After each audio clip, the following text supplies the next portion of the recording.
Welcome to The Warp. I'm Jack Rita, and in this video I wanted to talk about a custom variant I made for Cosmic Encounter called Cosmic Stars. And the way it works is everyone has their system of 5 planets, and at the beginning of the game you would be dealt a star for your system, and the star will give you a unique ability, and it's a little bit like the Reverse Hex Systems variant from the Eon and Mayfair editions of Cosmic Encounter. In some ways, it's just like having another alien power or some effect like a space station, but it does behave differently. So I started off by having these sheets made, so these little mini sheets, and each one is a different type of star with a unique ability. And then later on, I had these coasters made, so they're a little bit more tangible. So yeah, they're both nice. I like them both, and sometimes I use one, sometimes I use the other. But the effect, how it works, is a little bit different from the special systems and from alien powers, because they all have a ship threshold, and that signifies who gets to use a particular star's ability. So if you have at least 8 ships in the system with the Bright Giant, you get to use this effect. And the Bright Giant effect is, as a main player, you may use this star to add 2 to your encounter total for each colony you have in this system. So at the start of the game, whoever has the Bright Giant in their system will have 20 ships in that system.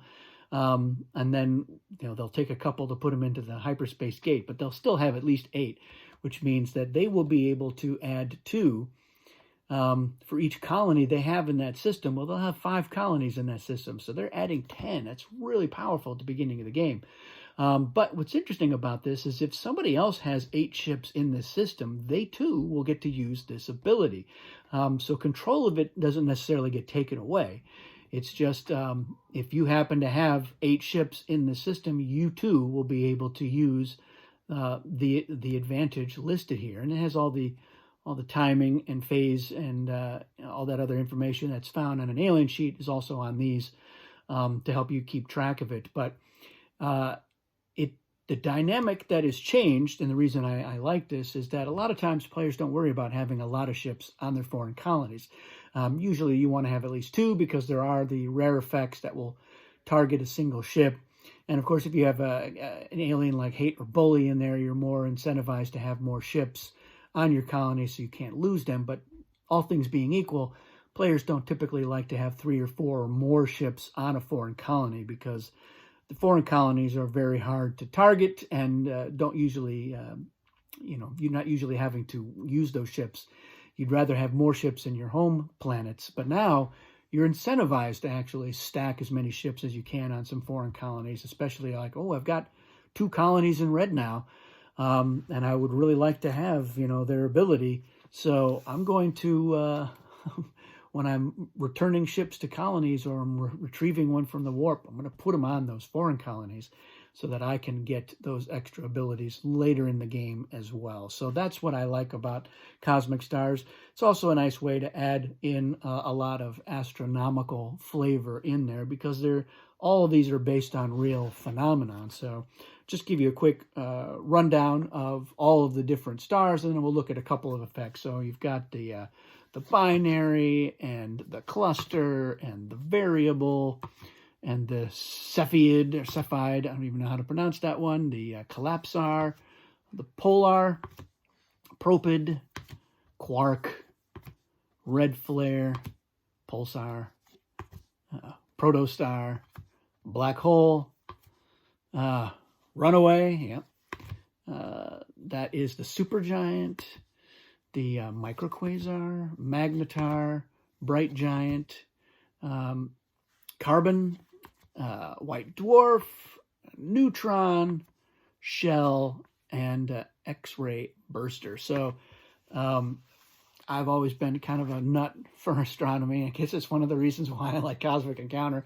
And in Cosmic Encounter, the science fiction element to it, it's there. It doesn't really hit you over the head. I mean, it is a sci-fi game and it's got spaceships and there's planets, whatever in there, but it's more of a social game really in a lot of ways, and you're doing your combat for higher totals with your alien effects. But again, it could have easily been a fantasy themed game or some other theme, just using those variable power effects and, encountering other players.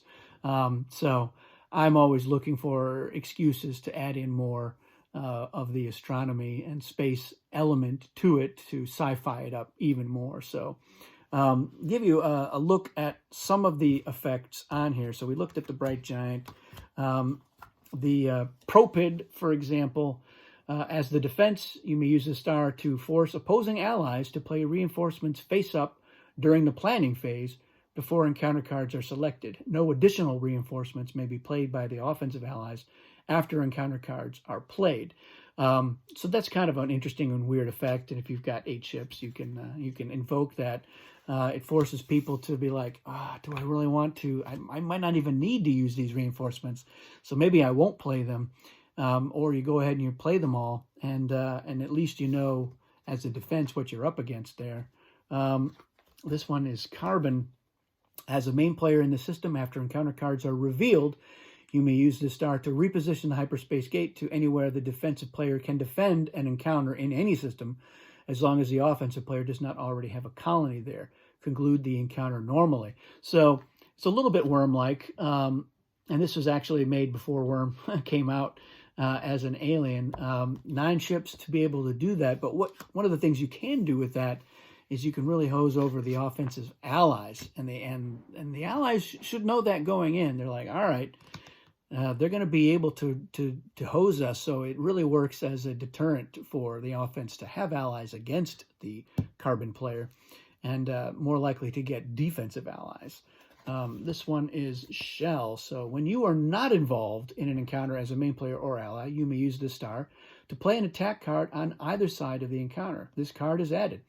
If that player played a negotiate, your card has no effect. So you're basically shelling that system from afar, and you're able to have an influence on those encounters. You could potentially stop somebody from getting a colony or help somebody out. But one of the ways, it's just good for you to get rid of attack cards if you don't want them in your hand.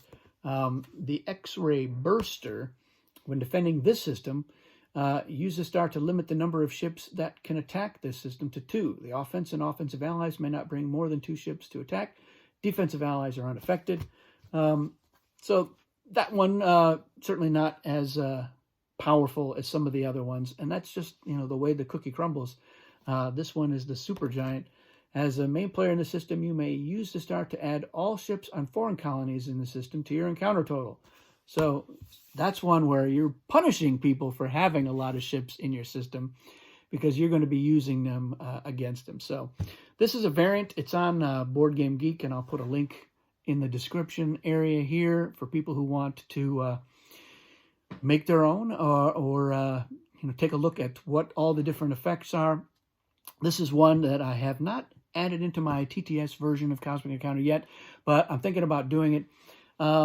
Just for the added play value, and I'm going to revisit some of these effects as well. So if you've got some commentary or some ideas, throw them in the comments. Let me know. I'm definitely looking to revamp this one and start using it more, especially in tabletop. So that's it for this video. Thanks for watching. We'll see you again soon.